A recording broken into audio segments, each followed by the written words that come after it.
A father holds his dying son. He is the one who killed him. And the most disturbing thing in this painting is not the blood. It's the second he realizes what he has done.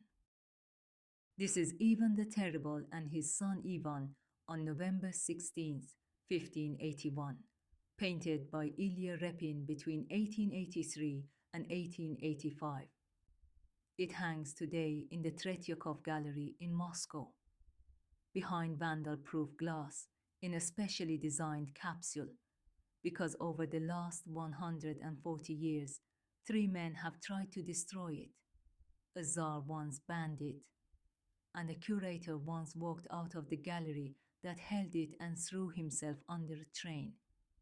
And we still cannot fully agree on whether the thing it shows ever really happened. Stay with me. I want to take you into this painting slowly, because it rewards slowness the way almost no other painting does.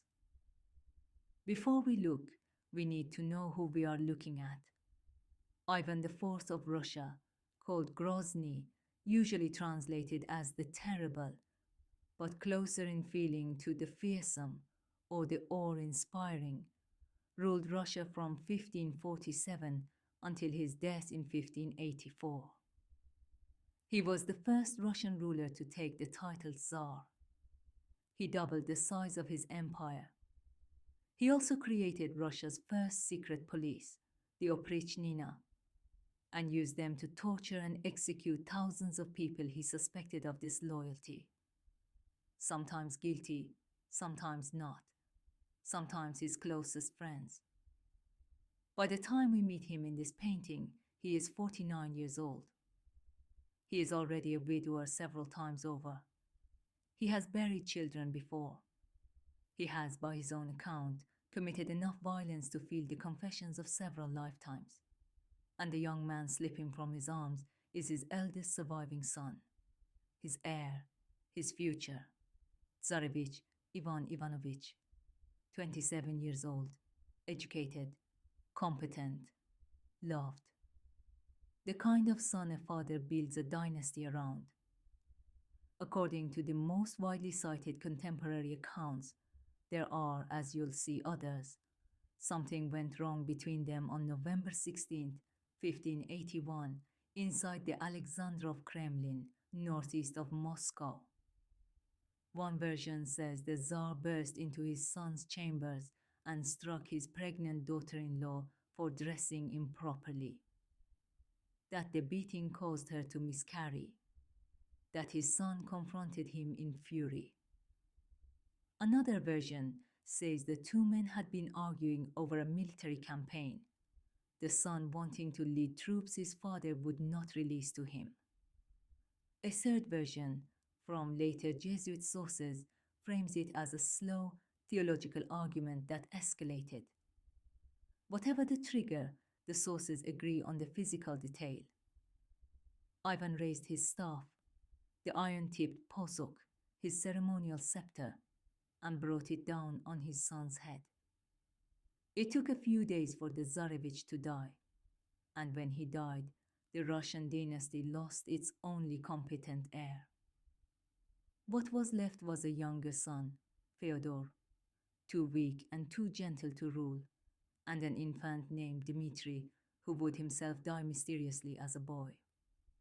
A generation later, Russia collapsed into the period historians now call the Time of Troubles. One blow, one November night, a dynasty fell. Now, and this is where Repin does something almost unbearable. Look at what he chooses to paint. Not the blow. The blow has already happened. We are in the second after. The scepter is on the ground. You can see it, near the bottom right of the canvas, an almost forgotten thing. A chair has been knocked over. The rug is bunched under the Tsarevich's boots, pushed out of place by the fall.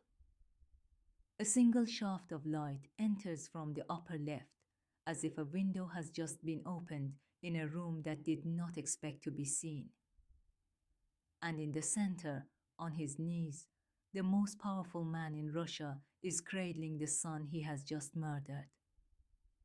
His left hand is pressed against the wound, trying to stop blood that will not stop.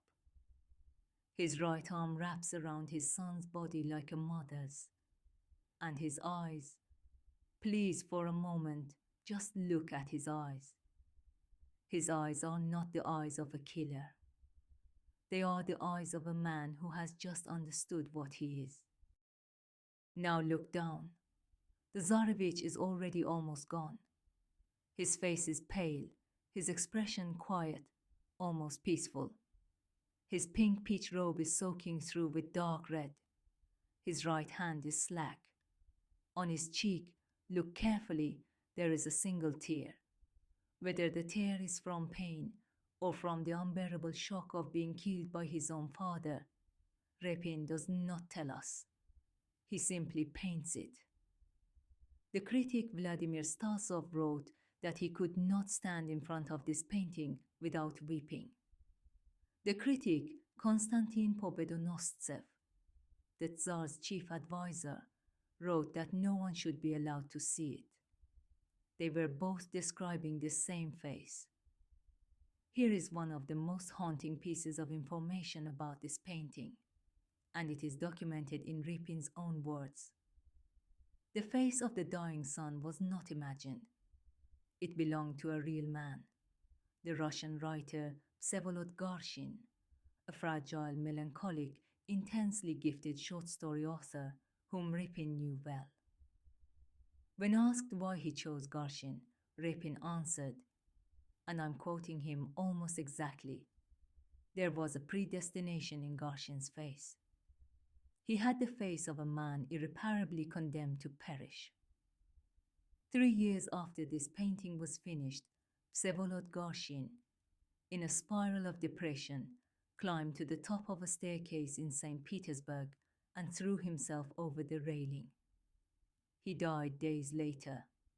The face of the dying Tsarevich, then, is also the face of a man who, in real life, was about to kill himself. Some people look at this painting and feel that Repin, without meaning to, painted 2 deaths at once. Here is the second twist, and it's important. Repin did not begin this painting because he was obsessed with the 16th century. He began it because in 1881 he witnessed something no one in Russia could stop talking about. Tsar Alexander II was assassinated by a bomb on the streets of St. Petersburg. And Repin, along with much of the city, watched the public execution of the assassins that followed. He called that year a year that passed like a trail of blood. He needed to paint political violence, and he needed to paint it in a form his country could not simply look away from. So he reached back 300 years and found a moment in which a Russian ruler killed his own heir. A moment in which power destroyed the thing it was meant to protect. There is one other confessed inspiration. Repin said he was listening at the time to Rimsky-Korsakov's symphonic suite Antar, whose 4 movements are named Vengeance, Power, and Love. And something in that music, he said, opened the door for him. So when you look at this painting, you are not only looking at 1581. You are looking at 1881. You are looking at every moment when a father's hand, a czar's hand, a state's hand, does something in rage that cannot be taken back. And now, the part that gives people chills. In 1885, when Repin finished the painting, Tsar Alexander III saw it and banned its public display. It became, by most accounts, the first painting ever formally censored in the Russian Empire. The ban was lifted after about 3 months, under quiet pressure from collectors and intellectuals. The collector Pavel Tretyakov bought the canvas and hung it in his gallery in Moscow. Then, on January 16, 1913, A young iconographer named Abram Balashov walked into that gallery, saw the painting, pulled out a knife, and slashed it 3 times. He destroyed part of the Tsarevich's face as he did so. When the Tretyakov's curator, Georgy Kruslov, heard what had happened, he walked out of the gallery and threw himself under a train. Repin, who was still alive, helped restore his own painting. Then, more than 100 years later, on May 25, 2018, a man named Igor Podporin from the city of Voronezh waited until 5 minutes before closing, ran past the guards into the Repin hall, and used a metal security pole to smash through the protective glass and tear the canvas in 3 places. He said at his trial that he had attacked the painting because he believed it was historically false. He said Ivan the Terrible did not kill his son. He was sentenced to 2.5 years in prison. The painting underwent a restoration that lasted roughly 7 years. It returned to public view on December 16, 2024, now housed in a climate-controlled capsule designed to withstand another attack. Which brings us to the final question, the one the attackers kept raising. Did it even happen? Here is the uncomfortable truth. The filicide, the murder of Tsarevich Ivan by his father, is not as settled as most textbooks suggest. The main sources that affirm it are a Russian statesman named Ivan Timofeev, who lived under the Tsar, and a Jesuit envoy named Antonio Posevino, who met Ivan IV in person. They describe the blow, the wound, and the days of dying. But another contemporary, the French mercenary captain Jacques Margaret, recorded a different version, that the Tsarevich died while on a pilgrimage, possibly from illness, and that the murder story was rumor. Modern Russian Orthodox and nationalist groups have long argued that Ivan never killed his son, and they have periodically petitioned the Tretyakov gallery to remove the painting from view. So when Repin painted the blow, he was not painting a certainty. He was painting a story his country could not decide whether to believe, which may be the deepest reason this canvas keeps being attacked. Every country has moments in its history it wants to keep looking at, and moments it would rather forget it ever looked at. This painting refuses to let Russia forget. Go back to his eyes one more time. Not the blood on his son's temple, not the scepter on the floor, not the rug pushed out of place. Because whatever Ivan IV did or did not do in 1581, and whatever Repin did or did not intend in 1885, this painting survives because it does something almost no painting does. It shows us the face of a person the instant after they become something they cannot uncome from.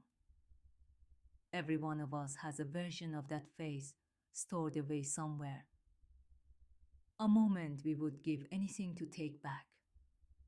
Repin just happened to paint the one belonging to a Tsar. If you want more paintings like this one, the ones that were almost erased, almost forbidden, almost lost, follow Rosamund Art Tales on Instagram and subscribe here. Thank you for staying with me. I'll see you in the next painting.